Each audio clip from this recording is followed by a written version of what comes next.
Mark 5 from the Net Bible. Healing of a demoniac. So they came to the other side of the lake, to the region of the Gerasenes. Just as Jesus was getting out of the boat, a man with an unclean spirit came from the tombs and met him. He lived among the tombs, and no one could bind him any more, not even with a chain.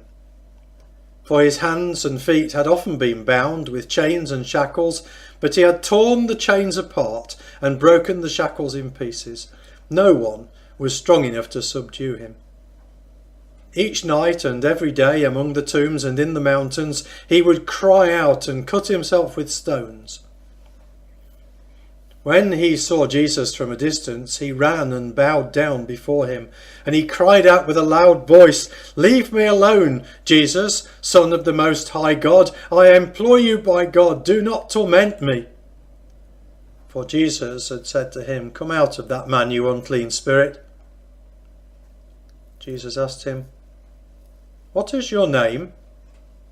And he said, "My name is Legion, for we are many." He begged Jesus repeatedly not to send them out of the region. There on the hillside, a great herd of pigs was feeding. And the demonic spirits begged him, "Send us into the pigs, let us enter them." Jesus gave them permission. So the unclean spirits came out and went into the pigs. Then the herd rushed down the steep slope into the lake, and about 2,000 were drowned in the lake. Now the herdsmen ran off and spread the news in the town and countryside, and the people went out to see what had happened. They came to Jesus and saw the demon-possessed man sitting there, clothed and in his right mind, the one who had the legion, and they were afraid. Those who had seen what had happened to the demon-possessed man reported it, and they also told about the pigs. Then they began to beg Jesus to leave their region. As he was getting into the boat, the man who had been demon-possessed asked if he could go with him, but Jesus did not permit him to do so. Instead, he said to him, "Go to your home and to your people and tell them what the Lord has done for you, that he had mercy on you." So he went away and began to proclaim in the Decapolis what Jesus had done for him, and all were amazed. Restoration and healing. When Jesus had crossed again in a boat to the other side, a large crowd gathered around him, and he was by the sea. Then one of the synagogue rulers named Jairus came up, and when he saw Jesus, he fell at his feet.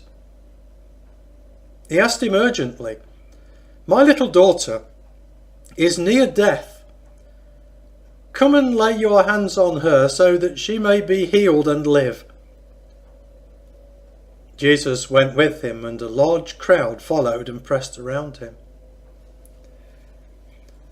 Now a woman was there who had been suffering from a hemorrhage for 12 years.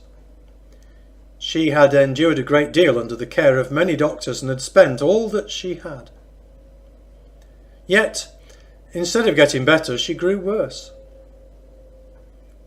When she heard about Jesus, she came up behind him in the crowd and touched his cloak, for she kept saying, "If only I touch his clothes, I will be healed." At once, the bleeding stopped, and she felt in her body that she was healed of her disease. Jesus knew at once that power had gone out from him. He turned around in the crowd and said, "Who touched my clothes?" His disciples said to him, "You see the crowd pressing against you, and you say, 'Who touched me?'" But he looked around to see who'd done it. Then the woman, with fear and trembling, knowing what had happened to her, came and fell down before him and told him the whole truth. He said to her, "Daughter, Your faith has made you well. Go in peace and be healed of your disease." While he was still speaking, people came from the synagogue ruler's house saying, "Your daughter has died. Why trouble the teacher any longer?" But Jesus, paying no attention to what was said, told the synagogue ruler, "Do not be afraid, just believe." He did not let anyone follow him except Peter, James and John, the brother of James. They came to the house of the synagogue ruler, where he saw noisy confusion and people weeping and wailing loudly. When he entered, he said to them, "Why are you distressed and weeping? The child is not dead, but asleep." And they began making fun of him. But he put them all outside, and he took the child's father and mother and his own companions and went into the room where the child was. Then, gently taking the child by the hand, he said to her, "Talitha koum," which means, "Little girl, I say to you, get up." The girl got up at once and began to walk around. She was 12 years old. They were completely astonished at this. He strictly ordered that no one should know about this and told them to give her something to eat.